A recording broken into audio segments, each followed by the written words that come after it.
Hey everyone, it's Editing Ivy here. My guest for today's conversation did not want to be on camera for personal reasons. So what I did instead, I kind of had a debate with myself because I am a overly analytical thinker. So I was thinking, well, maybe I could just put some B-roll up on the screen of me doing some random witchy things as we're having this discussion on ancient grimoires and ceremonial magic. But ultimately, when I did that B-roll, it seemed very distracting from the conversation, and I didn't want to detract from what was actually being said. So then I thought, okay, what if I put up a blank screen and then just have pictures of the grimoires coming up on the screen as we discuss them? But then as our conversation developed, we ended up talking about so many different ancient grimoires in this conversation. It would have been an absolute editing nightmare to go find pictures of all of these grimoires and have them come up on the screen every 5 seconds, and especially when we're bouncing back and forth between grimoires. And then I thought to myself, well, maybe I could just film myself reading an ancient grimoire. But then I thought, no, I definitely don't want to film myself reading an ancient grimoire for an hour and a half. Absolutely not, no thanks. So what I ultimately decided is that this video is going to be more like a podcast style. So I will just have a screen, a dark academia themed screen up, and then I'll have the topics pop up on the screen as the conversation progresses, so it's easier to keep track of what we're discussing. But really there isn't too much to see visually, so definitely treat this like a podcast. If you want to put it on in the background while you do your housework, your chores, go on a walk with the dog, whatever it is, feel free to do so. I will have timestamps on this video, of course, to keep track of everything and make sure that it's organized. But we talked about so much stuff in this video. My guest, Astrological, is so incredibly knowledgeable. We talked about overrated grimoires. We talked about Goetia, angels and demons. We talked about underrated grimoires and some of the secret hidden gems. We also talked about the controversy of the ceremonial magic community in general. We talked about the tools for a ceremonial magician and what a daily practice actually looks like. And we even talked about elemental spirits and working with gnomes. Okay, so this conversation was all over the place. It was definitely, I know I can't play favorites. I know I'm not supposed to, but I will say this conversation was probably in my top 5 as far as collaborations go, just because the conversation was so fantastic. It had so much depth. We talked about so many different things. So I hope that you enjoy this more podcast style video today.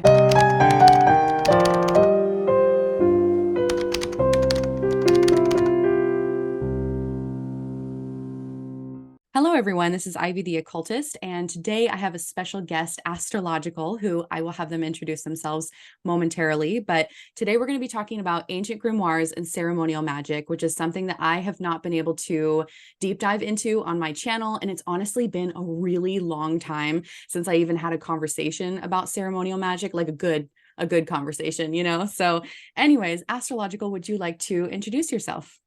Yeah, thanks for having me on, Ivy. I appreciate it. Always a pleasure to be on a person's channel that I respect so much. Oh. My name is Astrological. You can call me Astra for short. That works just fine. I am one of the 3 hosts of the podcast Test Tubes and Cauldrons, which is also hosted by Fel the Blythe, then Han. And there we talk about the intersection of science and spirituality. But then outside of just the podcast, I am a ceremonial magician who follows the Solomonic framework and specializes in the Grimoire tradition. It's a long list of things that I work with, but that's generally what I do. And yeah, that's pretty much it. Yeah, and you're more of a science-minded person too, right? Are you a scientist or what? I am, yeah. I'm Okay, actually a biologist, so biochemist technically, but most of what I do is biology. So I just call myself a biologist at this point. perfect. But yeah, I am a biologist. So Yeah, I knew that you were in the science realm because I love listening to your podcast. And by the way, I had Fel the Blythe on this channel. Actually, we talked yeah, about, what are we talking about? Hellenic polytheism and English Hellenic folk polytheism magic. probably. Yeah, definitely. Yep. So I've met you both now in person, which is really kind of cool. But do you want to talk maybe about your kind of how you started with ceremonial magic and getting into ancient grimoires? Was there a specific grimoire that really sucked you in, or how did you get started with that? I actually started out as an eclectic witch. So ceremonial magic was not on my radar to start with. But I had a friend who introduced me to planetary magic, and that was the gateway that led me down this incredible rabbit hole that is ceremonial magic. So it started with, I actually read a book by Rufus Opus, which is called Seven Spheres. I think you talked about it before on your channel. Mhm. And that was kind of my entry point. And then from there, within like the eclectic witchcraft, I felt like there needed to be something more, like I was missing something. And so I began looking into it. I was reading a lot of books. I was experimenting with a lot of things. And I began talking to some friends who are ceremonial magicians. They were like, I think you would really like vibe with the practice. I was like, okay. Most people like in the witchcraft space, right? Ceremonial magic gets such a bad, Oh bad yeah. rap. And so I was kind of hesitant for that reason. Like I didn't want to be one of those ceremonial magicians that everybody hates, or they don't understand the practice and things like that. And so I hesitated for a while to really do it, but it was actually funny. I had a really low moment, like in a couple of things, but I cried out to God at the time and I was like, listen, there's so much shit going on and I don't know what I'm doing and I just need something. Like, give me a sign if this is what you want me to do. I was like, I don't know what's going on. And I got a really strong push toward ceremonial magic. And so I was like, okay, I think we're just gonna take the dive, right?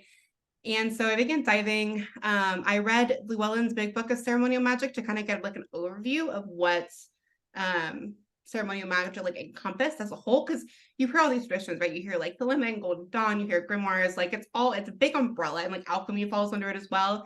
And so I was like, okay, I'm trying to figure out what exactly I want to do. And from there, I found the grimoires, and my first grimoire was actually the Lesser Key of Solomon, which that's everybody's first grimoire. So not surprising there at all. But when I first started, I was said, okay, one of the things I wanted to do was I wanted to work the grimoire as it was written. I've always been a big believer in the fact that the people who wrote the grimoires, generally speaking, wrote them the way they did for a reason, whether that be through spirit guidance or some practical thing, it doesn't matter. And so I said, I'm not going to be one of those people who tries and takes things out and substitutes unnecessarily. Like I'm really going to try and spend the time to do this correctly. And if you know anything about the key, it's a very elaborate process to like generate all of your tools. And so it took me almost a year and a half. So in preparation for the first Goetic workings that I did, I also decided to just grow as a magician. And to do that, I actually began with the book Modern Magic. I think it's the one by John Michael Craig. I get them confused. There's Greer and Craig, but I think it's Craig. Yes. And I started with that. That was like my first run through of ceremonial magic. Introduces you to things like the LBRP, kind of basic rituals that you can do. And so I started with that. And then I also got the big black book of the Golden Dawn by Israel Regardie. And I began working through the neophyte stages of things there. So doing the meditations, doing the rituals, practicing scrying. So during that year and a half, I was also doing all of those things, like, and I'm multiple times a day, right? As you're told to do in the book. And just to grow as a magician. And those were actually very impactful in my life. They made a really big difference in just like me as a person feeling more balanced and like steady. And then after the year and a half, I had all the tools. I had made everything according to Grimoire instructions as much as I possibly could. And it was time for the first working. And so I did that. And then I did another one after that. And then I began to look at other grimoires because the grimoire tradition is so vast. There's so many of them. And so I was just like, I'm going to hop around and just like see what I begin to like. But the Key of Solomon is what drew me in. And it has retained my love and adoration to this day. But yeah, that's how it all started. Yeah. Wow. So for anybody listening, I have a whole list of questions here from myself and also from my channel members. I already want to deviate from the questions because I have other questions that came up while you were talking. So yeah, I totally agree. Lesser Key is like, it always seems to be the grimoire that people start with for sure. Yeah. And I want to talk more about like grimoires you think are overrated versus underrated, your favorites, etc. But can we go back just for a second to where you were talking about your tools? What tools do you have as a ceremonial magician? Like, why did it take so long to acquire those? So if you look at the Key of Solomon, the Greater Key of Solomon specifically is the book that gives you all of the tools required to work the Lesser Key. And in there, it talks about having the robes, and you have to have specific things like embroidered into the robes, certain divine names, certain symbols. And then everything that you make has to be consecrated. So you have like everything. I mean, paper, the pens, the wand, the sword, the dagger, like all of it, the clothes, everything. One of the biggest reasons why it took me so long was because in the key, it says that you have to make all the tools during the day and hour of Mercury and during the waxing moon, right? So if you think about that, there's a moon cycle every single month and you have half of it waxing, half of it waning. So if I can only make things during the waxing moon on Wednesdays during the hour of Mercury, that's only 2 days a month where I can really like make some really big progress on tools. So that was part of it, was that there's a very limited time that you can make the tools according to the Grimoire instructions. And so luckily at the time I was in school, so like I could do that. I could take a day off and make tools. Not a little harder now. And so that was one of the reasons. But the other is that some of the stuff is really hard to acquire. So there are things that are in that grimoire that don't aren't local to me that I would have to outsource. Even things like the dagger. I'm not a metalsmith by any means, so working with a blacksmith to have them make the dagger, to have them do it correctly, the way that the grimoire is written, and then to bring it back myself. And like even things when they're making the dagger, you have to actually douse it in a particular concoction. And so I made that myself during the Planetary Day and Hour, and I shipped that out to them. And I was like, use this when you actually put it in during this time. And so a lot of like coordination and things like that are what took a while. Even things like the hazel wand, you have to harvest when the tree is a certain age. And so trying to align like with that as well was difficult. I actually managed to get one from the nursery, so it worked out, but like it took me a long time to find a tree that was like at the right age. And then just making the wand, like whittling it down, learning how to engrave into wood. I mean, those things were not skills that I had before. So learning how to do that, testing it, making sure that I have the appropriate Hebrew letters and all the symbols.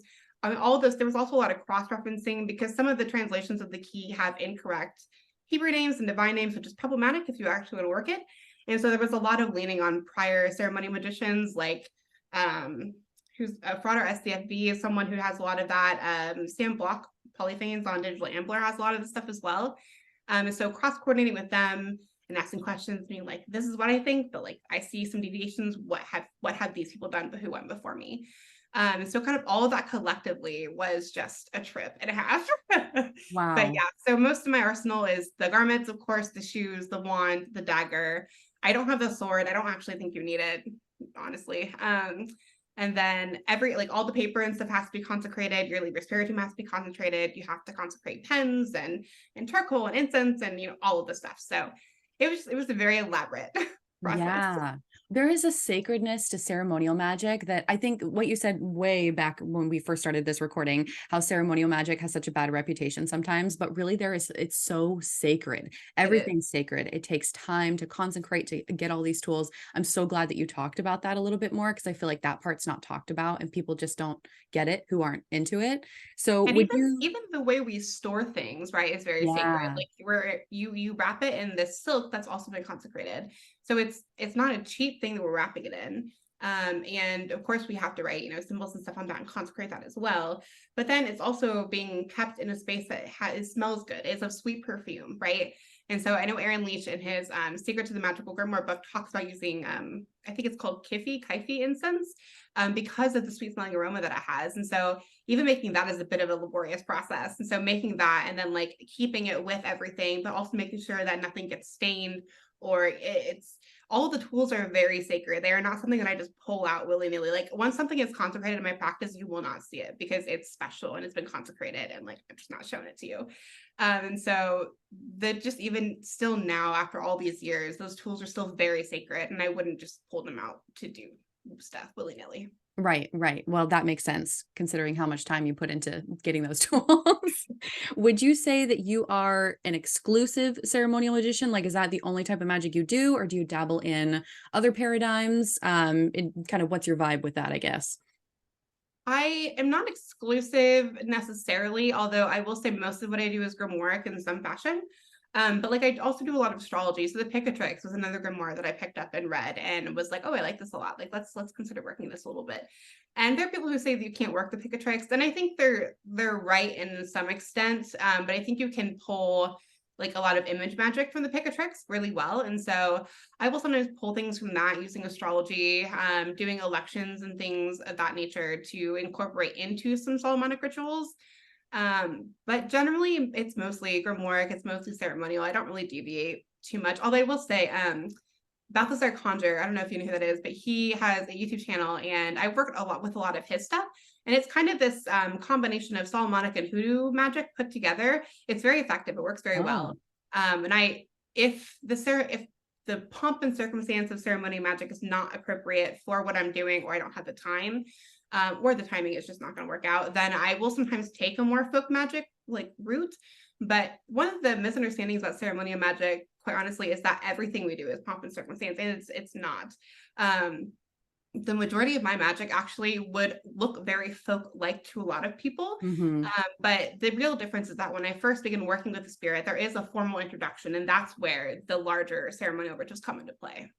Yeah, I agree with that. I think it is a lot more casual. Like once you're in it and you're past all the formalities, it looks a lot more like folk magic. So with your history then as an eclectic witch, which actually I didn't even know that. I didn't know that you were an eclectic witch beforehand, so that's really cool.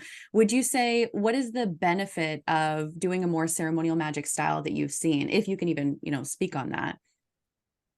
There's a level of reverence that I see in ceremonial magic and that I've experienced myself that I think is missing in a lot of eclectic spaces. And part of that's just because when you spend so much time prepping and doing the purification, right, within the key, you're instructed to do a 9-day purification. Like it's a very extensive thing. In the last 3 days, you spend pretty much isolated, fasting, just saying the Psalms all day. I mean, it's a very spiritually moving experience. I think one of the biggest benefits that I've gotten from ceremonial magic is this just like reverence for God, and the spirits that I work with and the angels and that whole system, the hierarchy, that kind of just amazement and like reverence and devotion is something that I never experienced as an eclectic witch. And I think there's something really beautiful about that, and just very moving as a human. So Hmm. that's one of the biggest things. It's one of the biggest things I love about ceremonial magic. It's why I continued down this path and didn't just go right back. There's a deeper connection, I think, in my opinion. Yeah, I would agree with that. I think that ceremonial magic tends to be a lot more religious, and there is that spiritual component where you're like trying to have some sort of relationship with a higher power. Whereas eclectic witchcraft, you can be an atheist or you can be whatever you want to be. So it doesn't have that component in it. Can you kind of give us like a brief history of the grimoires that you have worked with? Because you said you bounce around a little bit. And what has that been like for you? I have worked with actually a decent number, but I have kind of stuck with a couple really more than the others. So I worked the key, the lesser key. Those were my first two rituals. I haven't really touched the lesser key since then. I don't personally enjoy working with the spirits of the Goetia. I certainly think that there are better options out there.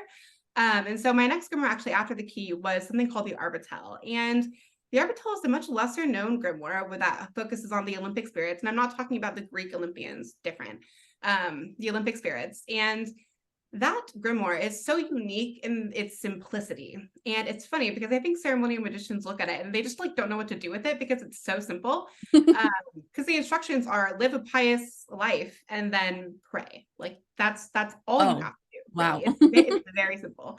Now the living a pious life can get a little, a little much, but it's a very Christocentric grimoire as well. So a lot of people kind of don't vibe with it for that reason, but I vibe with it. So I'm perfectly content working with it.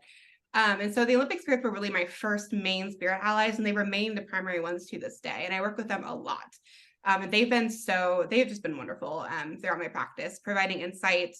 In my personal UPG, they exist below the firmament. So they are the governors of the material world. And so when you go to them and you ask for something, they may not do it themselves, but they have legions of spirits underneath. And they are the ones who have given me the most spirits that I can't find elsewhere. Like I have a name and a sigil, and I'm like, I've looked through every grimoire and there's no reference of the spirit anywhere, but they work and they're helpful and all these things. So the Olympic spirits have been wonderful. I worked the Arbitel for many years.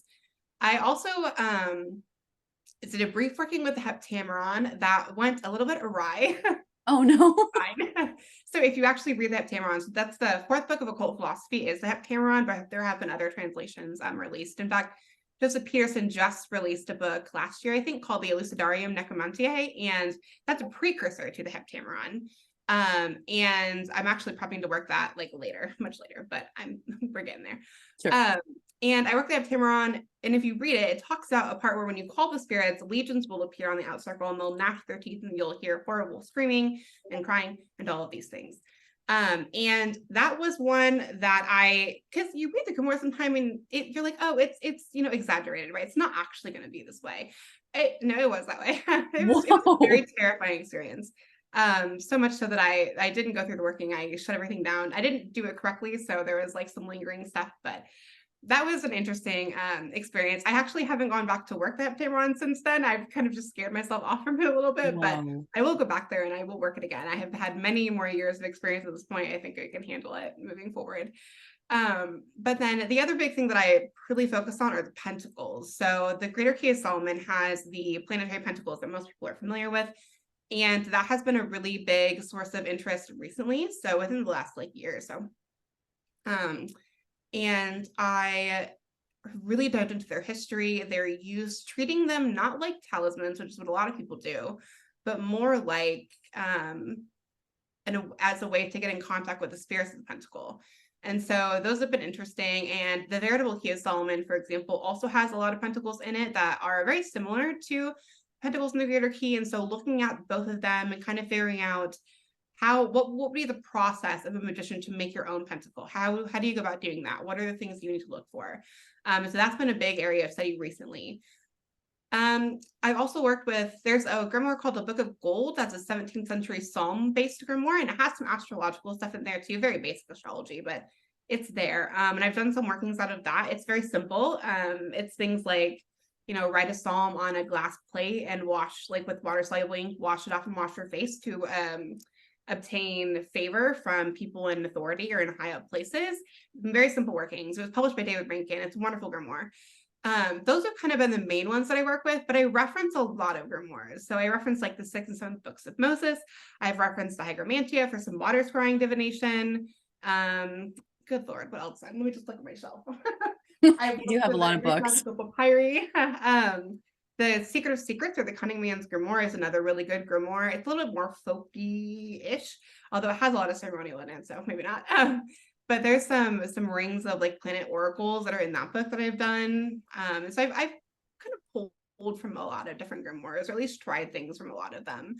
But generally the Arbitel and then the Greater Key, the Pentacles and the Spirits involved there are kind of my go-to.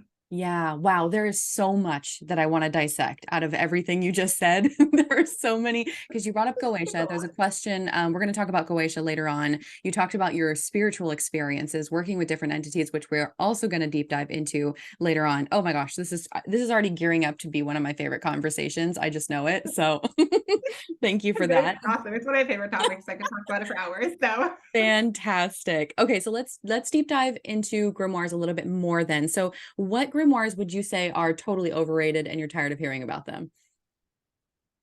That's hard. Honestly, the Lesser Key is a grimoire that I think is so overrated. And part of it is because I personally don't understand the excitement around it. And I think some of it is because people want to be contrarian and rebellious, and that's fine. But that's not like, that shouldn't be the reason why you work the grimoire. And the other thing is, I think when people look at the Lesser Key, they see it and they're like, oh, I can be contrarian. And it's like, you can, yes. But if you aren't willing to do it correctly using the instructions of the key, then you probably shouldn't do it. The Goetic spirits, in my experience, while I wouldn't say they are evil necessarily, they are kind of corrosive in a sense that like they don't have, when they enter into your life, and if you're not like really being spiritually clean and like cleansing afterwards and doing all of those things you need to do, you generate this kind of miasma of like negativity, grossness that impacts your life.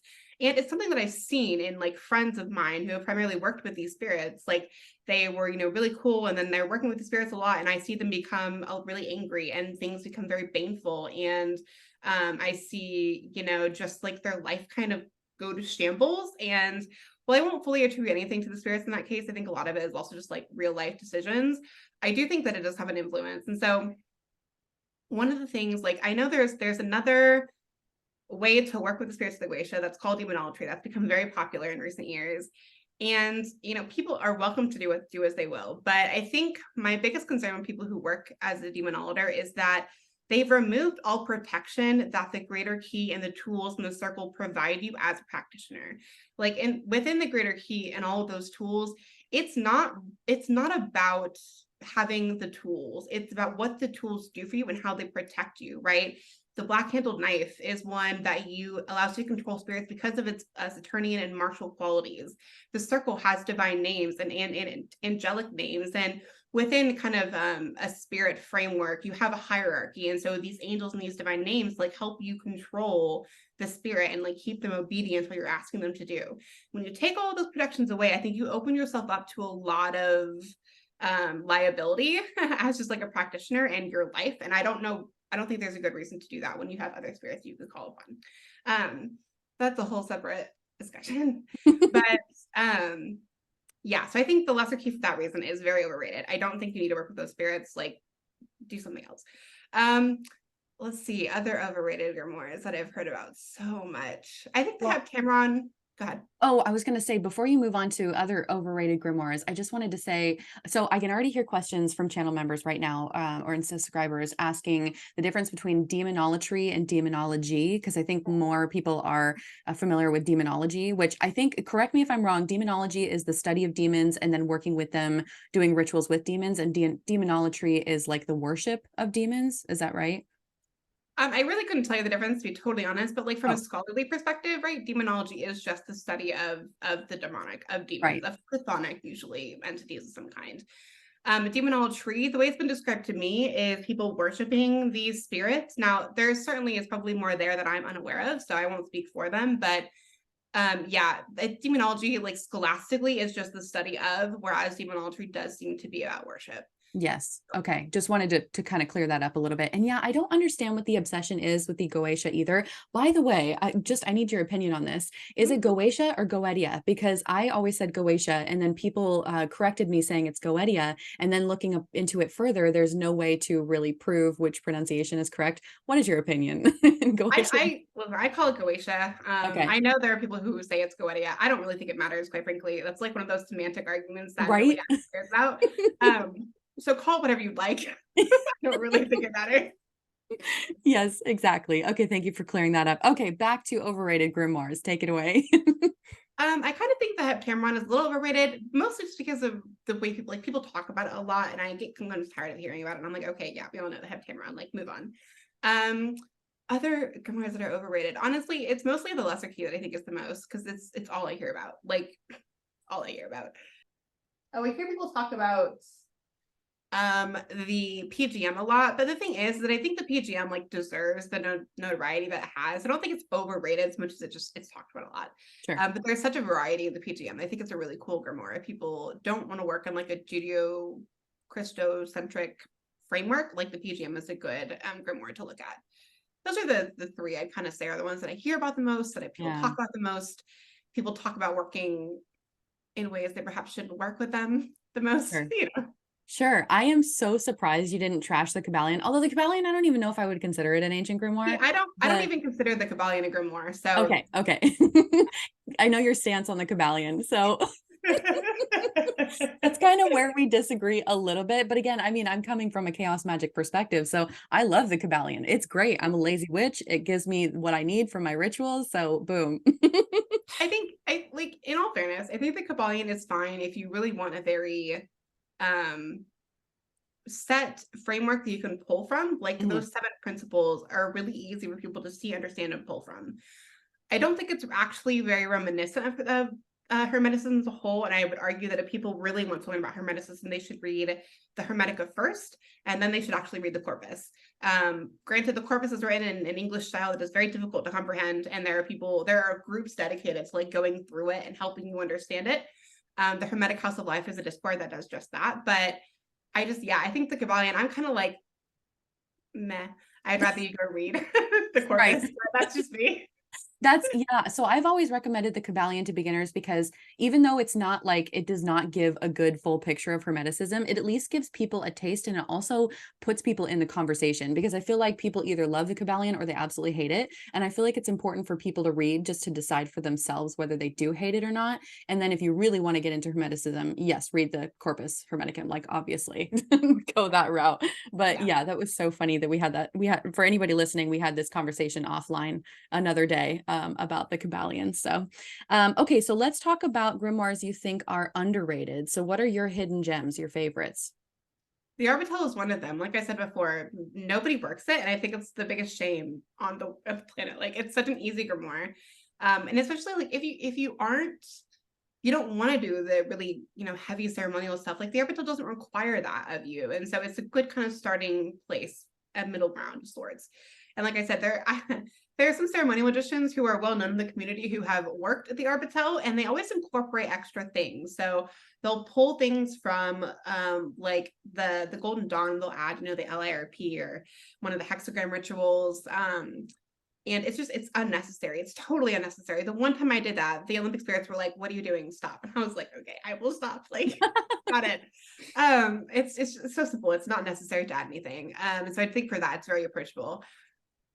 Agrippa's 3 books of occult philosophy, so underrated. I agree. It's so funny because people in the witchy community like look at Agrippa's, and I've heard it described as the lawnmower manual of occultism. And it makes me laugh every time I hear that because people say it's so boring, right? It's boring and it's hard to read. It is hard to read. Well, I will yeah, give you that.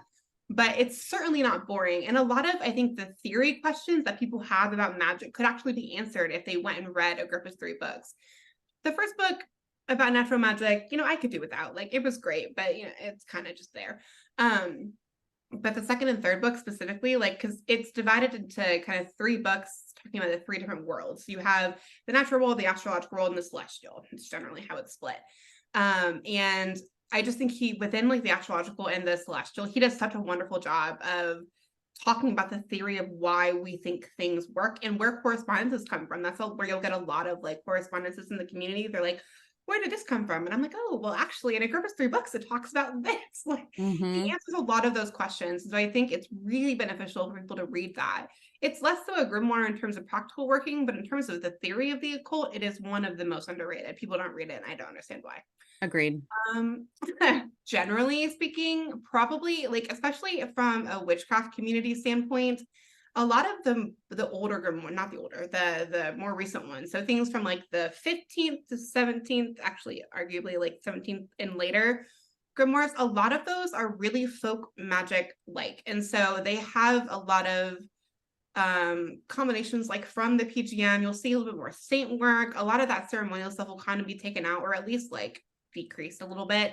And so I think those are also ones that people should consider. Like the Book of Gold, for example, is a 17th century grimoire. The Grimoire of Arthur Gauntlet is one written by a cunning magician, also from the 17th century. And it's funny, if you actually read the Grimoire of Arthur Gauntlet, you'll see that he pulls from so many like older grimoires.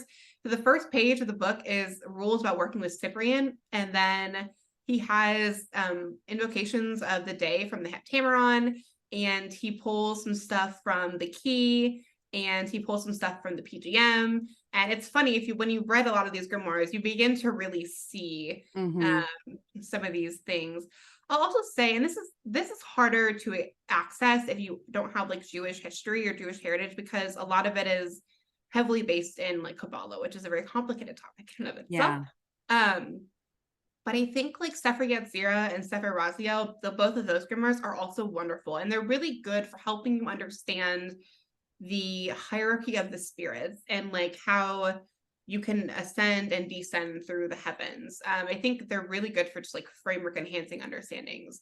Those are all grimoires that I think generally are very underrated that people just don't know about, which you wouldn't unless you were in the community. So right. I think that the 3 books of occult philosophy, that is the one that I'm always recommending to beginner occultists. I'm like, this is the one you need to start with. This is the one you need to read. Agrippa is so underrated. Because it has like all the answers to everything in the community. If you wonder where something comes from, it's probably somewhere in that book. So yeah, agree with you there. Yep.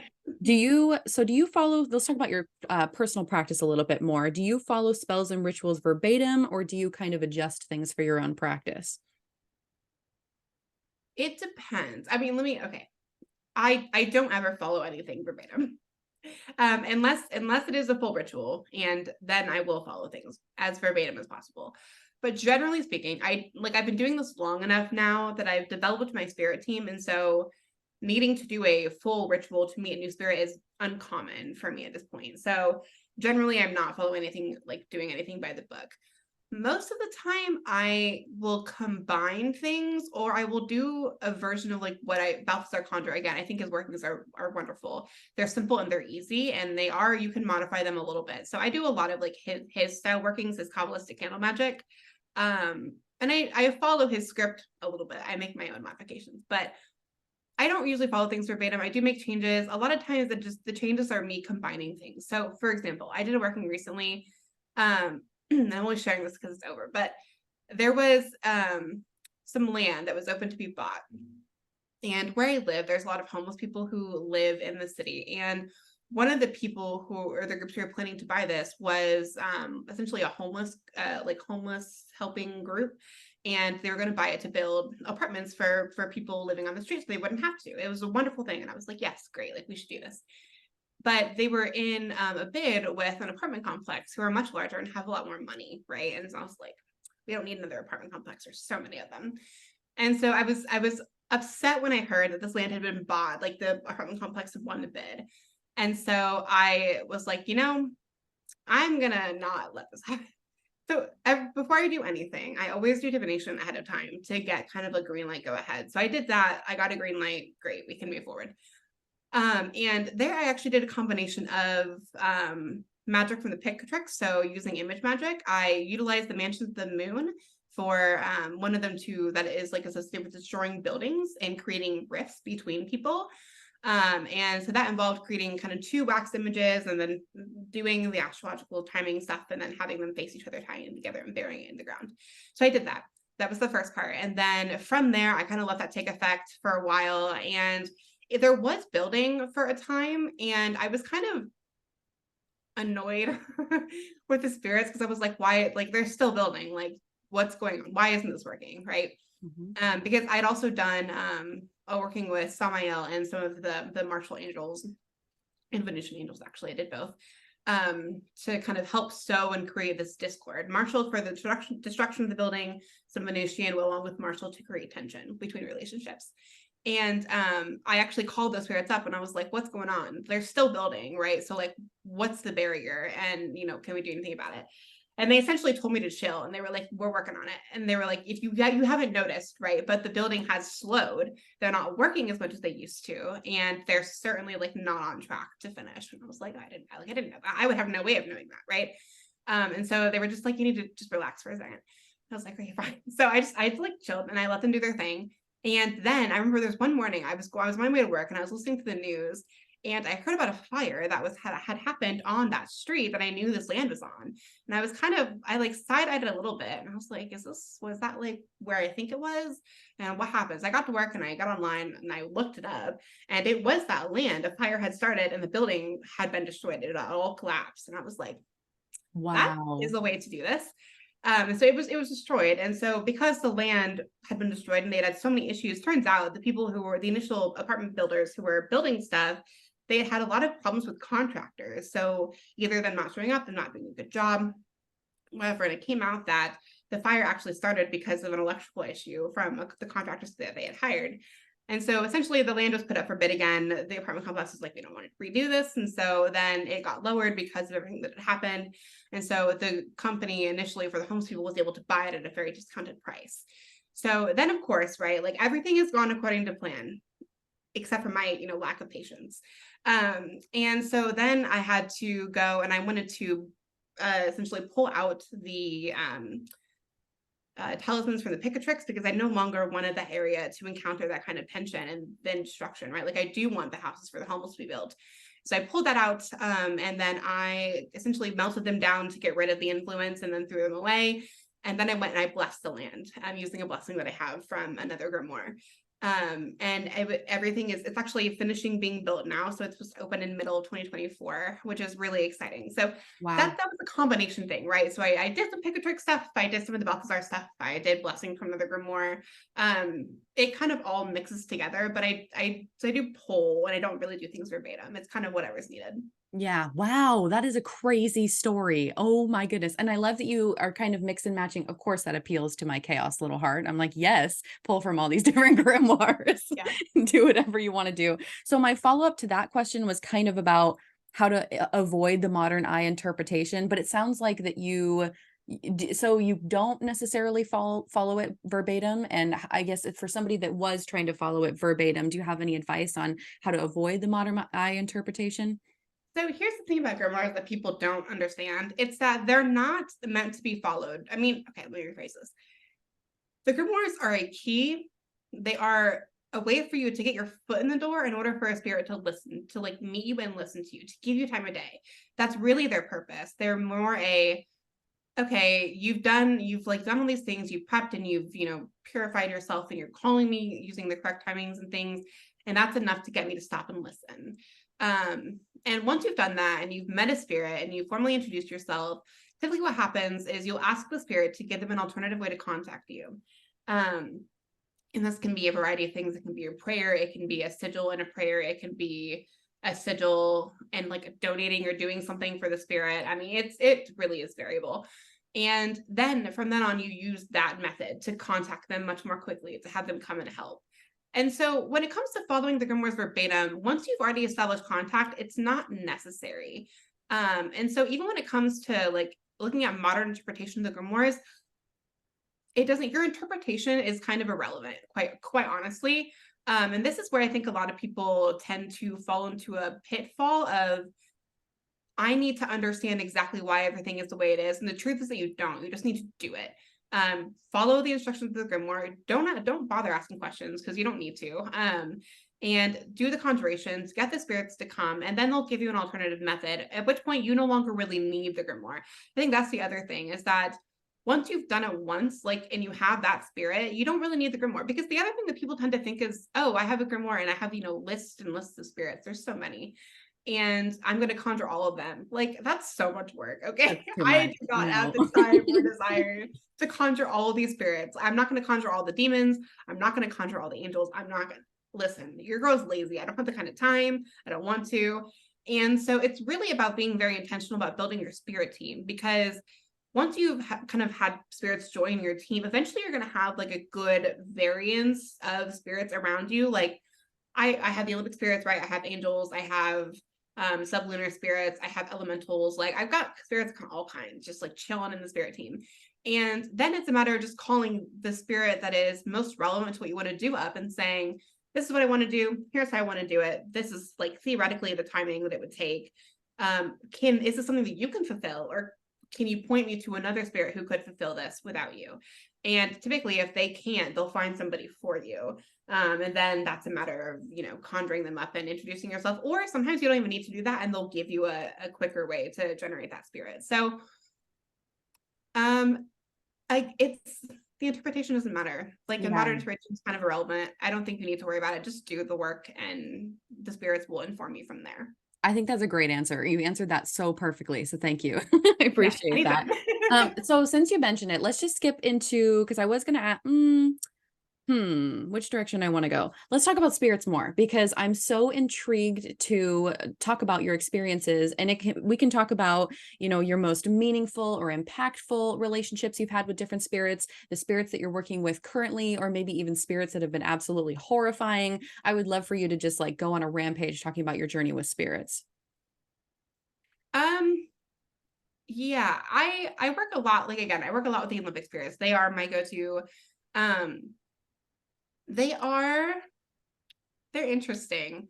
I've worked a lot with Fool. So Fool is the Olympic spirit of the moon. I really love the lunar spirits, to be totally honest with you.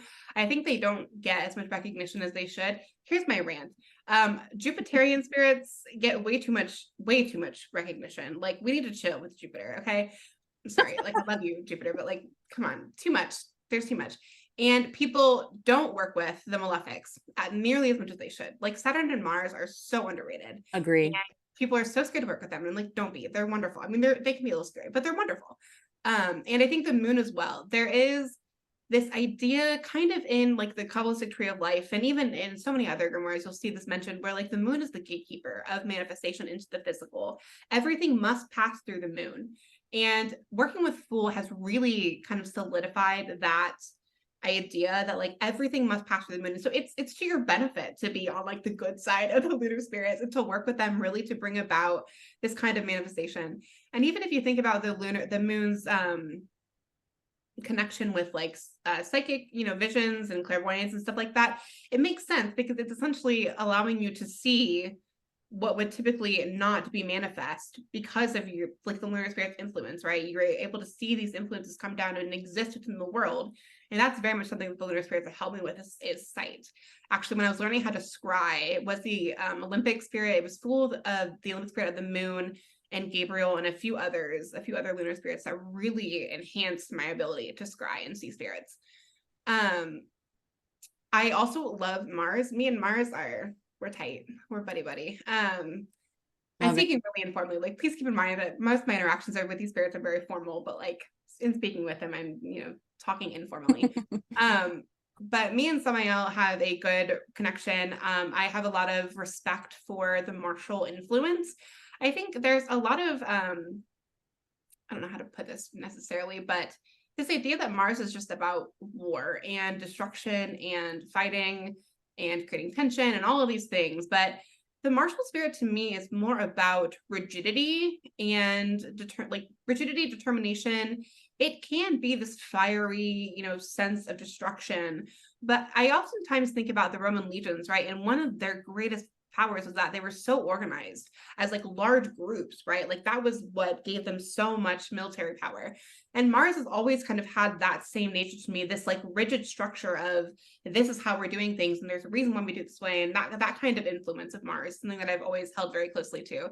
And also that because of that, Mars is also to me associated with growth of a sort. It's this like growth through this like determined, I will get it done, like gritting your teeth mentality. And so I work with Mars a lot, and it's actually when it comes to things like studying, I know most people go to Mercury for higher intellect, but I go to Mars a lot just for the rigidity and even when things get tough, like I'm determined to work through it, right? When I was in grad school, there was a lot of martial stuff happening. I also love Saturn. Saturn's great too. The Saturnian spirits are, I don't want to say scary because I don't want to scare people, but they're very intense. They're very kind of foreboding in a sense.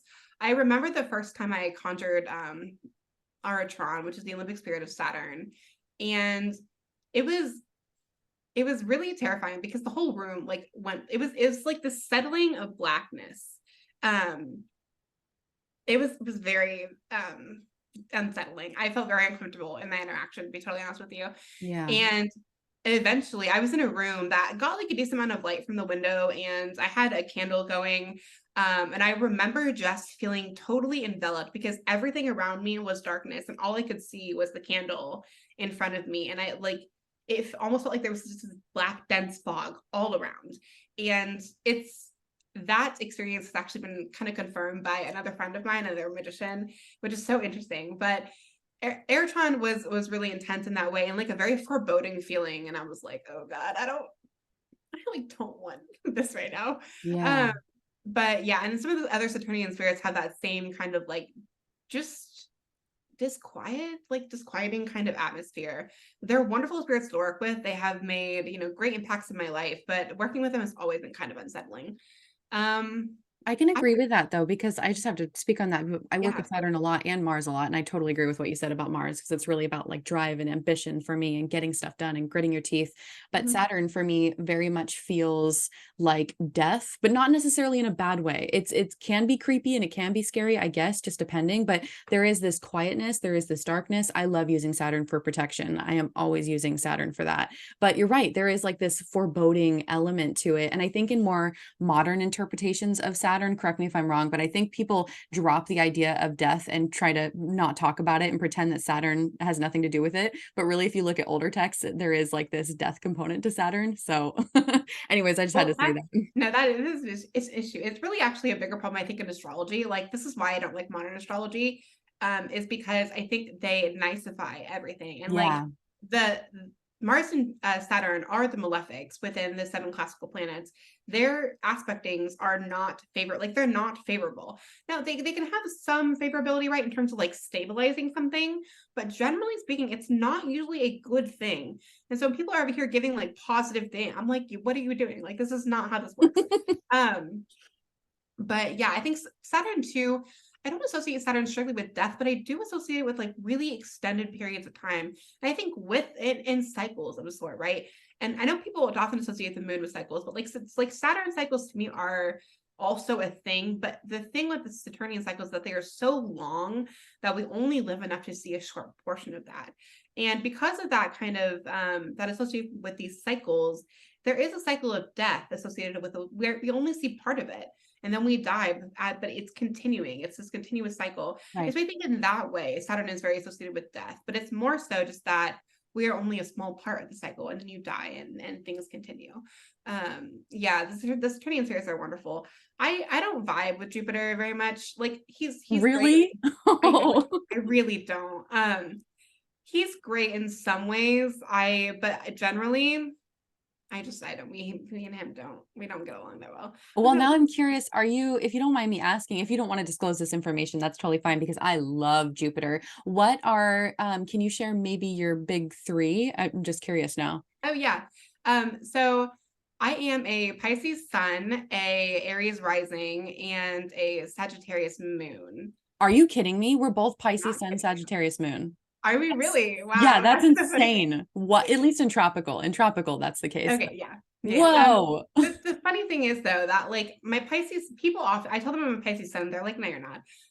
But the Same. reason is because my Pisces sun is actually gated between Mars and Saturn. They're like within a couple degrees on both sides. And so because of that rigidity and structure is something that I crave, and it comes out in my life as well. And these kind of like harsher qualities. When I tell people that my rising is Scorpio, they're like, yeah, that makes sense, right? But they see that and they don't realize that part of it is also the sun because it's gated with those malefic planets. And so my Pisces sun, that kind of like watery and like mutable aspect of Pisces that everybody talks about, like it does not exist within me. Yeah, so That's so funny. I hear that all the time too. They're like, oh, I never would have thought you would be a Pisces sun sign or whatever. And I'm like, first of all, there's so much more to a birth chart. But anyways, yes, so much yeah. more, so much more. Yeah. I agree with that. That's so funny. What were we talking about? Oh, spirits. I guess if you want to talk about, well, you mentioned the Heptameron earlier in our conversation and how horrific that was for you. Have you ever had any other experiences that were just like, whoa, nope, never working with those spirits ever again? I've had some like unsettling experience. I think actually one of the reasons why I stopped working with the Goetia was something that happened similar to that. I won't disclose too much about it, but it was very unsettling, and I felt kind of this was like when I first started ceremony. I thought I'm learning, right? Which is like, why on earth am I picking the Goetia to learn?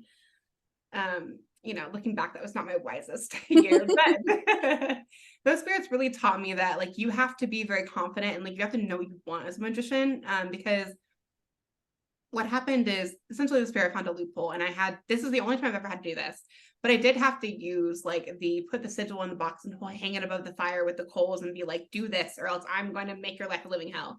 And I don't like to do that. It's not something I would want to do with the spirit, but like I will if I have to. And I did in that case, just to kind of get them to do things the way I had said instead of doing it the way they wanted to and they had started doing.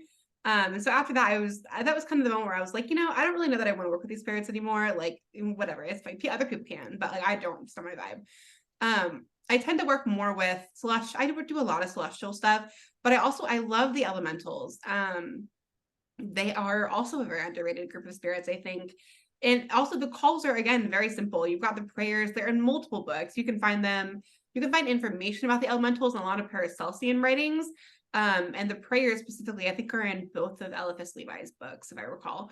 But the calls are so fun. I think the really cool thing about the elementals is that because they are pure spirits, they want to worship your creator with you.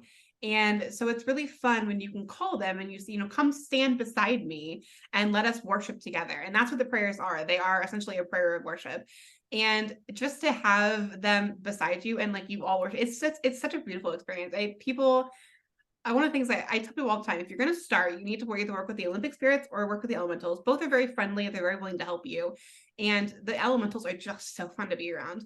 I have a garden on my porch currently. It's like one of those overhang potting things. Yeah. And I grow a lot of my herbs for like my aspergillum and over there, and some other herbs that I use a lot in my practice. I have hyssop growing out there that I should probably actually harvest. Anyways, but I remember when I first began working the elementals, I made the decision to essentially dedicate the garden to the gnomes.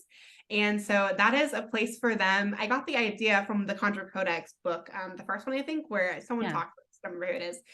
And I was like, that's such a wonderful idea. Like, why wouldn't I dedicate this to the gnomes? It is within their purview, right? Like earth elementals, literally growing things out of the earth. I just thought it was such a wonderful connection. And so I dedicated it to the gnomes, and they take care of the garden for me. Not like totally, right? I still have to go water the plants, but they're out there and they take care of it, and they, keep away a lot of the pests. Like I've never had a plant die in that garden. It's been a really wonderful thing that I did. And so working with them is like in that form is also really fun. But yeah, the elementals are really, really cool. I haven't had a ton of negative experiences with spirits outside of kind of those two, but the Heptameron one really fucked me up for like a hot, like half a year. I was like, nope, I'm Sounds like not it. doing this. Yeah, definitely. Oh, and it's so funny that you say, so I also dedicated my garden to the gnomes. Oh yeah, Yeah, I just started working with them this past year, they're just on a wonderful. whim. Oh my gosh, they're so wonderful. And what's so funny is I did a whole ritual at the beginning of the growing season. And what's crazy is that like a couple months in, I would go out at night, you know, because I would go check my garden or whatever. And I would start seeing little things out of the corner of my eye. And I was like, is this all in my head? Because I'm a very like skeptical person Me of too. myself. Yeah. So I'm like, oh, I wonder if I'm probably just making it up, you know, no big deal. I have mushrooms growing now, and I've never had mushrooms growing in this area. I have actual fairy circles of like a little mushroom. I'm like, oh my gosh, the gnomes are here. This makes me so happy. So For me, it's a lot of pebbles. Like I don't live on the bottom floor of my complex. I live like 2 stories up. And so there's no like rocks should not be able to get into that little garden yeah, that we do all the time. Yeah, it's having a garden that's dedicated to magic in some form is so fun because like I, for example, because most of the herbs I use are for like spiritual purposes. So for the aspergillum, which is essentially like you put a bunch of herbs on a wooden stick and that's what you use to asperge your circle. People do it in like Catholic churches and stuff all the time. But because they're used for holy purposes, I like bless the seeds before I plant them. I like exercise the soil. I water with holy water in addition to regular water. Like all of those things kind of just like to increase the holiness, I guess, of it. And the gnomes, of course, like add their own little element to it. It's so fun. yes, it is so fun. I love that we both do that because I hadn't even heard of other people doing that. I don't know. I woke up this year and I was like, I'm doing it. I'm dedicating it to the gnomes. I don't even know what I'm doing, but I'm gonna try and see what happens. So It's so fun. Yeah. it is, yeah, it is very, very fun. Okay, so I have other questions from channel members. So let's talk about how using ancient grimoires or just working with ancient grimoires in general, how does it affect your own grimoire making process? Or do you even have your own grimoire? I guess I should probably ask that. Yeah. This idea of like a book of shadows or personal grimoire, I don't have one, to be honest with you. I don't have one at all. I do keep track of what I do. I do have like a notebook that I write all my rituals down in. Typically though, like, and especially now with like modern technology, I usually have a script that I write up prior because, in the planning stages, and then I'll print the script off. I will practice essentially to make sure everything will go smoothly. I'm a big fan of preferring to memorize everything on the script before I do the ritual because I just think it makes it easier. It flows better. It's just generally better. And even like that way too, if I'm out and about and like someone lights a candle and I want to exercise it, like I don't have to think about a lot of the things anymore. You want me to make holy water on the spot? Fine, I can do that. And it just makes things easier. So I'll write the script, print it out, practice it a couple times, memorize it. And then it's usually after the ritual, I will go back and I will write things down and I'll leave some space for like notes of what have happened. Most of the time though, like I don't write down correspondences and things. I don't think it's necessary. Kind of think it's a waste of time because a lot of that stuff you can just look up, right? I mean, especially Sure. if you have Agrippa, like you have one of the best resources on your bookshelf. Just open it up and be like, let's go look for whatever color correspondence or whatever, or numerological correspondences are all in there. And I have plenty of grimoires that like list plants and stuff related to things, and I don't need to write it down, and I have a lot of it. I just know a lot of it at this point. But I do have like a separate notebook because I follow astrology pretty closely. So I have a notebook where, at the beginning of each month, I'll do kind of my own forecast alone, and then I'll watch the astrology podcast by Chris Brennan. They do one every month as well, and so I'll Yep. watch theirs. They're so long. I love It's when it's so that. good though. It's They're like so long. packed. Oh my gosh. Yeah, and Yeah. I take notes from that, and like I'm part of his Patreon too, so I get the auspicious elections podcast, and so I'll like look at that as well. And so I have a grimoire for a lot of that stuff. Also, like anything astrological usually goes. It's not really a grimoire; it's a notebook.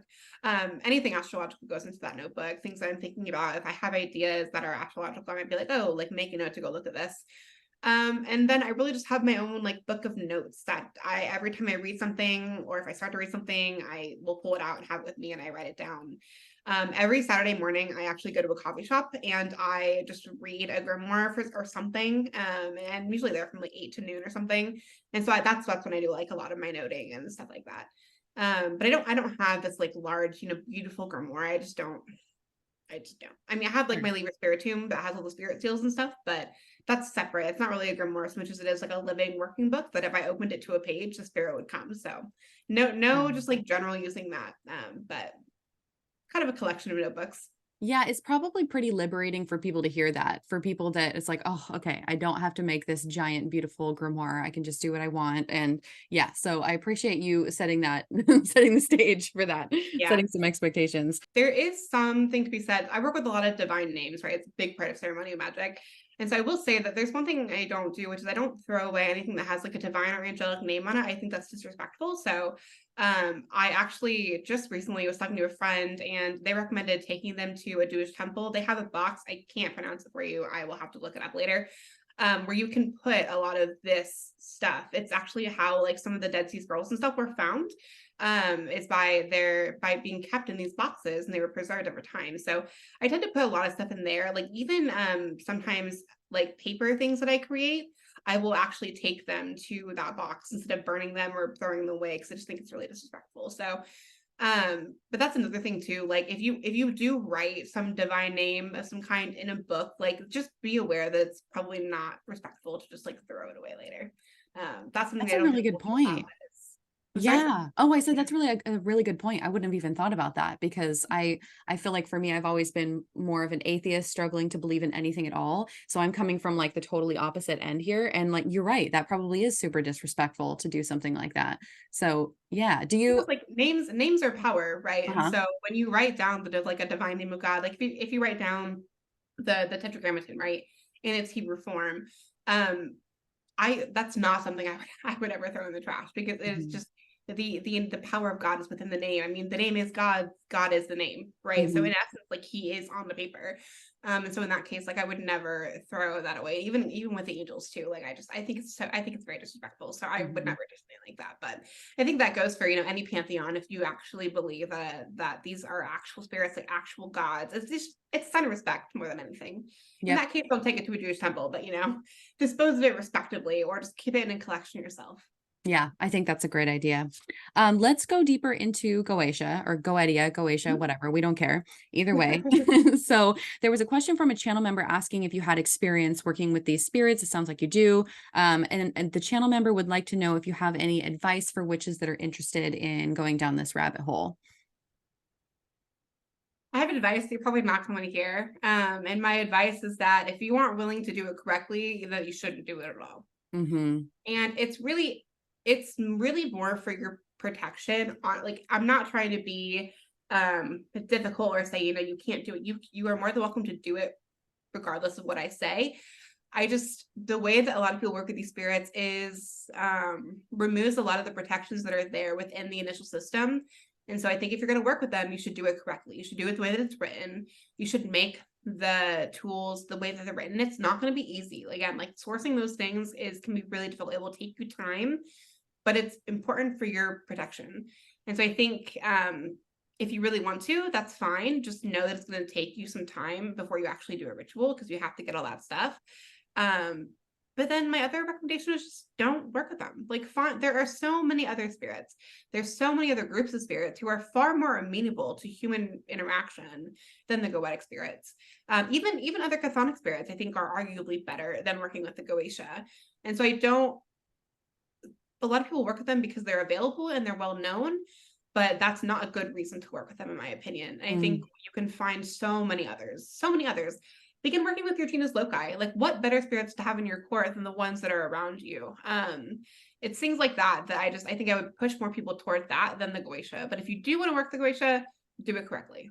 Yeah, that's a fair enough answer. And it kind of goes into this next question that I had from another channel member, which is it really important to have a good knowledge of angels and demons and their names, etc., before trying to recreate things from ancient grimoires? And I think I can already assume your stance on that. So, okay. I'm gonna be Oh, and honest. by the way, if you want to go on your whole rant, the controversial opinion on demonology, I mean, you've already touched on it in I did various it points. earlier. I don't Yeah. feel the need to repeat it at horse. Yeah, yeah. I think so. Here's the thing, right? Like when I first began Solomonic magic, I didn't know Hebrew. So this is something that as a ceremonial magician, I don't think people realize that it's a constant learning process. You learn many skills. You learn how to carve things in wood, you learn how to carve things in metal. I'm in the process of learning Hebrew. I've been doing that for like a little over a year now. And then after I learn Hebrew, I want to learn Arabic, right? For some of the Arabic grimoires. So it's you're always learning. And I think So when I started with Ceremonial Magick, I didn't know Hebrew at all. And so when it came to the pentacles, for example, there are like divine names and angelic names written on these pentacles, and I had no idea what they were. Zero clue whatsoever. And I still use them to good effect. So is it absolutely necessary? I would argue it's not absolutely necessary. However, I will say that I think your magic will be more effective if you do know what they are, because then you actually understand like what their purpose on the pentacles, for example, and how they're influencing the world. And that is really helpful information, just knowing the nature of the spirit. And sometimes, like, if you call them up and you ask them what their nature is, they'll tell you more times than not. But if you aren't going to call them up, you aren't going to conjure them, and you just want to know simply by nature of the name, you have to be able to read the name. And so it's kind of a, do you have to? No. Is it helpful? Yes. So like, I would say that you don't have to start. Like, here's the thing. Armchair magicians are a thing, and they make me crazy. And there's so many people who are unwilling to just like start and do stuff. And you can't wait forever. So even if you don't know everything, that's okay. Just start, go do it. And the spirits aren't going to smite you. Okay. You're going to be fine. And then learn as you go. I think the spirits, honestly, they respect so much your willingness to learn and grow. And as long as you are doing that, like you're fine. This whole idea of like imposter spirits and, oh, if I change one letter, it's gonna be some like spirit that it's not. I generally don't think that's the case, especially because maybe a little bit more for sublunar spirits, but for celestial spirits, it's almost, you're never gonna get an imposter. And it's partially because a lot of the correspondences that you would have kind of within like the larger ritual, I think about correspondence as kind of like a funnel, right? So the fewer you have, the wider the mouth is, the more you have, the more narrow it becomes, until it's kind of this like laser beamed thing. And if you have enough correspondences, plus you have the name as close as you're able to get it, like that's enough for the spirit to recognize and say, oh, this person is actually calling me, like I need to go to them. Now they may not appear because spirits are busy, and so if they don't show up, like don't be discouraged. They quite literally might just have other things to be doing. But I think that's the other thing too. People are really worried about imposter spirits with names and stuff, and I just don't think that's something to really worry too much about. And if you are concerned about it, then just ask the spirit to tell you who they are. And this is one thing where I will say it's helpful, in my opinion, to have some kind of ruling angel or a divine name kind of on your side in that case, because you can coerce the spirit into telling you the truth. And then you're almost assured in that sense then that they're telling the truth, instead of having to figure it out yourself, because they have to speak truth to you. So Sure. those are some thoughts on that. That is excellent advice. I'm so glad you could answer that as eloquently as you did, because I don't have a history with working with angels and demons. For those listening, I do have a little bit of a history with ceremonial magic. It was a really long time ago. I basically it was more like me getting into Golden Dawn, doing the LBRP all the time, starting to learn Hebrew, got into astrology and tarot and scrying and starting that route. But I was kind of more of like an armchair magician, which I totally relate to what you said earlier, by the way, getting irritated with armchair magicians. That was me, and I'm irritated with myself. Like, just do it. And you know what really drives me crazy? Now I'm just going on a rant about armchair magicians. You know, when they sit back and they're like, actually, you're wrong. And I'm like, okay, my personal gnosis overrides what you think that you read in a book that you don't even understand. So and it's so funny, because when people do that and they do the actually thing, and then they cite some like really specific instance in a grimoire, I kind of just have to sit back and I like tilt my head a little bit, and I'm like, if you're going to come at me with with a finger, up in the air, then my answer to you is you clearly haven't worked with the spirits, because once you do, like, if I've made contact, I'm not looking at the grimoire anymore. I'm looking at the spirits and for their guidance. So if they tell me to change something, I'm going to change it, because I trust them more than I trust you. So like, keep your opinion to yourself. I literally don't care. And that just, people who are armchair magicians and say those kind of things, I just kind of roll my eyes, and I'm like, you clearly haven't actually done the work. So why would I give you any attention at all? Same. Yes. I wouldn't. Exactly that. Exactly. Oh my gosh, that's so funny. I'm glad we have the same perspective on that. Yes, absolutely. let's talk about resources a little bit more. So, and then I want to talk about resources with you just really quickly. And then I actually have a question about the community that I did not prep you on beforehand, but it popped into my brain. So we're going to go for Okay. it. And then just off the top of your head. But as far as like resources go, I have a channel member that's asking, there are very few translations of grimoires in English. I've probably downloaded 100 that I cannot read from museums and libraries. Do you speak other languages or do any translation? And what are some good sources for English translations?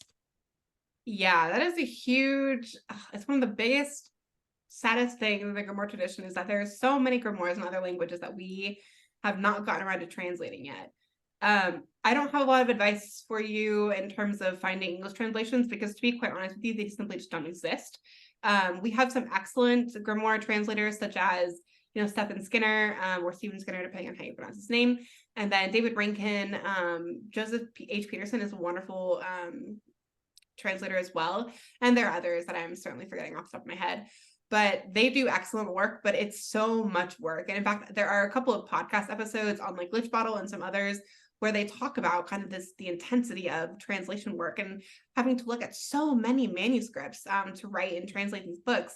It's really incredible to read some of their works, especially like in Joseph Peterson's most recent book, The Elucidarium. He talks about the manuscripts that he referenced, and then even a lot of like Stephen Skinner and David Rankin's like their Golden Book series.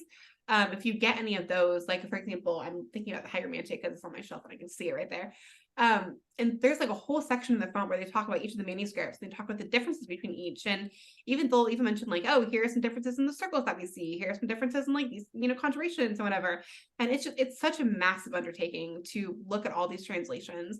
And even Saint Jerome, when he was translating the Latin Vulgate Bible, I remember when he was doing that, there was also so many translations that he had to pull from and cross-reference. Like I mean, I don't remember because it wasn't there, but like reading about it, right? He had to pull from so many different manuscripts, and it's such a laborious process. And so for that reason, it takes a really, really long time. And also the other thing is that a lot of them are fragmented or they're like snipped into other grimoires. And so you'll hear a lot of times like, oh, we found, this tiny book that was like connected to this other grimoire. And it's like, there's just so many things tied together. Mhm. And it is really unfortunate that a lot of like, for example, French and German manuscripts are not translated very often. I think it's just because we don't have people who are experts in that field who are really strictly just doing translation. A lot of the Arabic grimoires too, like almost none of those are translated into English. I have a good friend of mine who actually does do a lot of translations, and I'm so thankful for him for that reason. But it's I think a nature of the grimoire tradition. There are so many things that people aren't translating in those languages.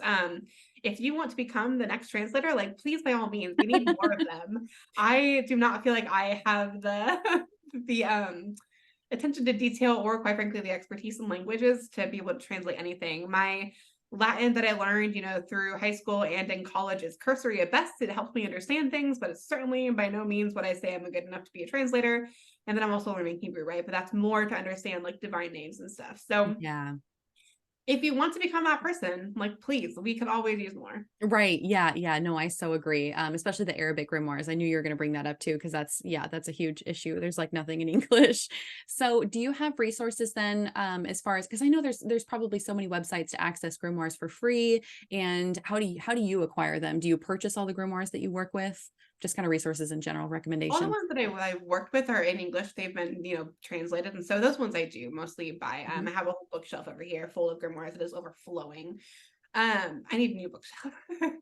But if I do have, there are some online that I've downloaded more to look at the figures than anything. So for example, in a lot of the English translated ones that like Stephen Skinner and David Rankin put out, they'll actually include the manuscript number. And you can go on to like the British Library or other libraries that they pulled them from. And if they've scanned in the Grimoire, which they have electronic copies of most things nowadays, then you can just look at it yourself online. And I do that more for comparison of pictures than I do anything else. If it's not translated in English, I really just can't work it because, I'm not willing to do the translation thing myself. Sure. So, you can look at the manuscripts again. I don't know that there's a lot of benefit in downloading a manuscript that you can't read necessarily. You can always look at the visuals, which is sometimes helpful. Like I was looking at a grimoire, what was it called? Liber Ornomancy or something. And there was a divination based on like names that was in there that was reminiscent of something I'd seen in another grimoire. And I was like, oh look, like I've seen this diagram before. This is probably what this is. And so those are kind of fun like things to find. Be like, oh my gosh, look, I recognize that, right? But generally speaking, I don't usually look at the manuscripts very much because I trust the people who are translating. And again, once you work grimoire and you have access to a spirit, I just go to the spirit. Yeah, that's fair enough. Fair enough. I think that's a good way to answer the resource question. So thank you for that. Yeah, Okay, last question that I have for you. Let's talk about the ceremonial magic community in general, taking a step outside of our own personal practices. What do you think the ceremonial magic community does really well that you like about it? And what is one thing that you really feel like you wish would change within that sphere? oh boy. I I think the ceremonial magic community does ritual really well, and it's what we're known for, right? But really working something and giving it the amount of attention that you need to become an expert in it, and like having really good relations, like strong relationships with spirits. I think a lot of the ceremonial magicians that I know, like we do have really close spirit relationships, and I think there's a reason for that because even our approach, like nothing, and not to say that folk magicians are flippant or anything, but there's great care taken in the way that we approach a spirit, both in terms of like our own purity and also just the way that we approach them, the level of respect and kind of the confidence that you have to have as a magician. Being a ceremonial magician gives you this like I am in a place of authority and this conversation is happening because I called you here. And so like let's chat. People like sometimes people talk about oh like a spirit just came into my space and I'm like there's no fucking way a spirit would even dare to come into my space without me calling them here. No way. First of all, they wouldn't be able to get in. And if they did, it would be the quickest banishment they've ever experienced in their life. I don't care. If I didn't call you, you're not allowed. Love it. Um, and so that kind of just like confidence and authority is something that I think ceremony magicians do very well. It's really interesting. If you ever do go to a group ritual that is ceremonial in nature, the reverberation and the way that we like call out the divine names, like we don't do it as I'm just speaking, right? Like it's this deeper kind of Gregorian chant sort of like feeling. And that resonance really just changes the ritual space in a way that I've never experienced kind of outside of that kind of framework. And I think just that, again, that level of like reverence and sacredness and ceremonial magic is something that we do very, very well. I will say though that the the ceremonial community, oh boy, there is some bullshittery that happens, like a lot Mhm. of it actually in like day to day for a group of people who work with spirits that should be able to change their lives so much. I see a lot of complaining of magicians who are like very well known online. I think it's really annoying. And I'm like, you literally can change half the problems that you're talking about. So like, what do you want here complaining for? Um, I also generally think that there's a misunderstanding, I think, among some magicians that being a ceremonial magician is all about doing what you want to. And there is a level of that. Like in a lot of the grimoires, it says, like, get your own shit together before you start doing other things. Like that's actually something that they say, you know, don't come to me until your life is together. Right. Um, and you know, we're all human, so like as together as you can. But sometimes they talk about the grimoires as like this personal thing, but the grimoire tradition is it's a very theurgic, it's practical, but it's also very theurgic, and ceremonial magic is in general. And so this idea that being a ceremonial magician is all about getting you what you want, I think is a skew of understanding. And I would argue that it's really more about benefiting your community by the relationship that you have with the spirits. And I think that's a big misunderstanding. And a lot of them won't agree with me on that. I don't care. But there's this like pomp and sense of, oh, I'm better than everybody else that a lot of ceremony magicians have. It's really annoying, especially because I think a lot of the spirits want us to be humble. And so I don't understand why in ritual that's important. But like outside of that, you're going to be some kind of asshole. Like that doesn't, why? And generally, it just, there's so much drama in the occult tradition.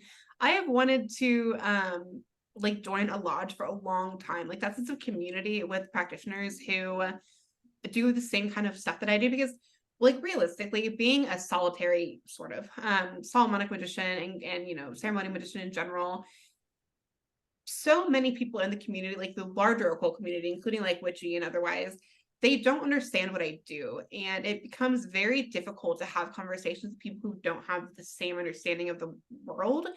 And certainly openness and that kind of like being exposed to different things is really good and it's really helpful. But being a part of a lodge that has the same framework was something that would be so nice. And I really wish I could get myself to do it, but like I look at the drama of the OTO and of like or the BOTA and some of the Golden Dawn. It's just like it's just like every other organization. There's so many issues. There's so much unnecessary drama. Women obviously are treated very differently in the larger ceremonial sphere than men are, which is also really frustrating because arguably the men are the ones who have the shittiest attitudes. And it's like, okay, I just don't like anymore. So not to shit on all of them. There are some really wonderful men in the ceremonial space, but there are also some others that I'm just like, bro, what are you doing? So I think just the attitude of ceremonial magicians is sometimes really annoying. And even like they'll be like, oh, we don't like folk magic. And I kind of sit here and I'm like, well, you don't like folk magic, but you're doing something like the drawing spirits into crystal, which is like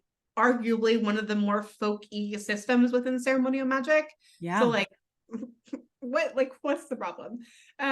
It's just I think it's really funny, and I appreciate the ceremonial magicians who are like much more down to earth and not like up in this cloud nine just I'm better than everybody else crap.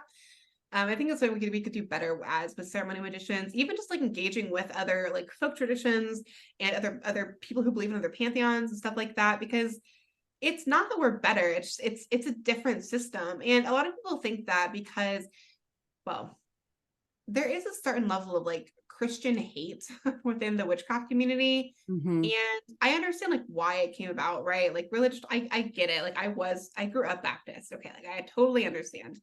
But at the same time, the grimoire tradition of ceremonial magic is very Christian centric. And I think that it's something that we have to be, a lot of times, like when you talk about these things in a witchy space or anything outside of ceremonial magic, there's a lot of shit thrown in your direction, being like, how could you work with a god? And it's like, okay, I get it, but like also you're working with Greek gods who did awful things. So I mean, we're in the same boat here. Yeah.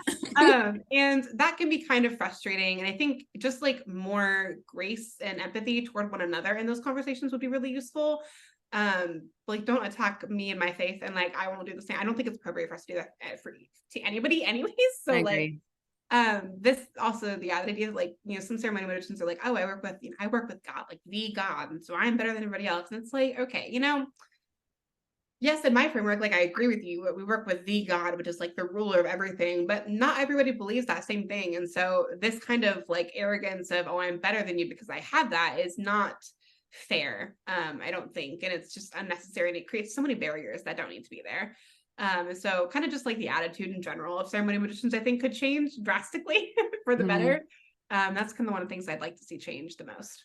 Yeah, what a great answer. You just covered all the points that I was hoping that you would bring up as far as what they do well, what it maybe struggles with as a community. I agree, because one of the reasons why I left ceremonial magic, well, the biggest reason was that I couldn't get over my atheism at the time. And this is like, I mean, I'm talking like 10 to at least 10 years ago. I need to sit down and do the math. It's been a long time, and I couldn't get past the atheism. And so for me, pretty much a lot of ceremonial magic is working with these spirits, working with gods, working with, angels and demons and things like that. And I just couldn't get past my skepticism with that. So that's why I had to, try something else. But also another reason why I ended up leaving is because at the time it was so, I don't want to be like, oh, it was so difficult to be a woman in the ceremonial magic sphere. But no, really, I mean, you were treated poorly. It sucked, especially if you're trying to find your information. I mean, this was like when I was trying to find information on Reddit, and you know how bad Reddit can be. I mean, Reddit is terrible. And of course, it's so bad. And that was my primary source of like asking questions, because I didn't know, I was a teenager at the time. Like I didn't know anything.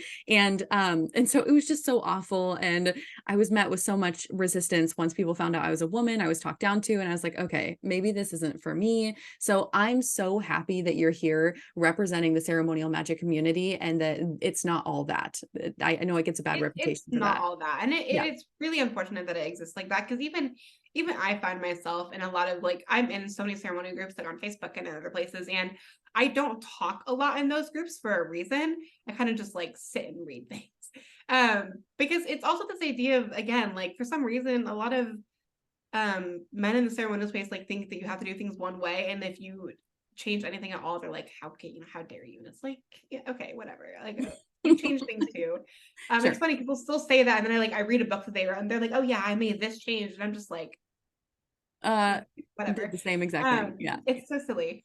But I think it's so funny that you bring up the whole idea of atheism, because I will say that generally speaking, if people have issues with like the Christian worldview, I don't think ceremonial magic is like the path that you should take. I don't think grimoires is really the path that you should take unless you want to work the PGM. And it's funny. I was talking to a good friend about this recently because I recently got confirmed into the Catholic Church, and I always jokingly say that Catholicism is the religion of the ceremonial magician, and the reason is because there are a couple of grimoires that have Tameron specifically, actually, that requires you to take tools to mass in order to get them consecrated. And so in my preparations to work the Elucidarium, right, like that was part of the reason I became Catholic, was because I wanted to be able to have access to those sacraments. Oh, wow.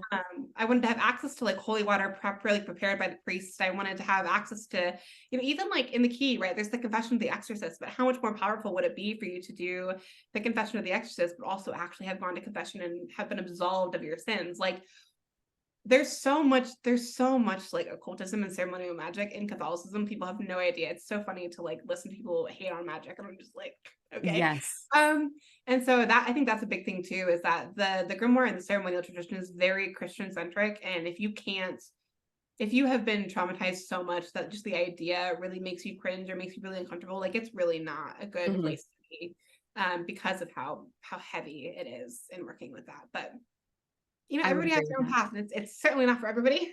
So yeah, but you made it enticing today. I loved hearing about your tools. I loved hearing about your process and your favorite books. So thank you so much for giving all of this information to us. I feel like I just had a course in ceremonial magic, and you just reminded me of all the things I had forgotten about. And I was like, oh yeah, that one thing. So thank you for that. I appreciate it. Yeah, thank you so much for having me on. It's always a pleasure to talk about ceremonial magic and the grimoires. Could do it for hours. So. Yes. So where can people find you? You already talked about your podcast, which, by the way, if people have not checked out this podcast, Test Tube and Cauldrons, it's amazing. I love that you guys are so, for me, my skeptical heart loves it, because you really leave room for, how do I even say this? You're skeptical, but not skeptical to the point where you're totally denouncing that anything else could exist. So I really like how you analyze different things. You guys just have wonderful conversation. So you do your podcast, and then did you say you're on other social media platforms or no? I'm really only on Instagram. I'm on there as Astralogical, so you can find me there. I don't update it quite frequently. Like, I'm really not online very much. If you want to get a hold of me, the easiest way is to join the podcast Discord. Just at me in Discord, which I'm always happy to answer any questions. Or in some of like the larger witchy community spaces, I am also like a moderator in some servers and stuff, so you can find me there too. And I mean, always, if people have questions, and they're welcome to add me. You can always email the Test Tubes and Cauldrons email if you have like a really, you know, big question, or DM me on Instagram. But I kind of just float, and if people have questions, they can find me. And you know, also if you have questions for you that they want to pass along, like, you're welcome to DM me. Yes. You can find me on Discord. I'm just Laura C on there. It's just a name that I have created for Discord. And yeah, it's pretty.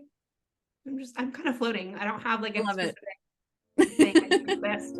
Thank you yeah, I mean, you're so accessible too. So thank you for being accessible. And I'll have, for everybody listening, I'll have all of her information linked in the description box below. Thank you again. Thank you to everybody listening to this more podcast style, I guess, today. I hope you enjoyed it. And I will see you all in another video soon.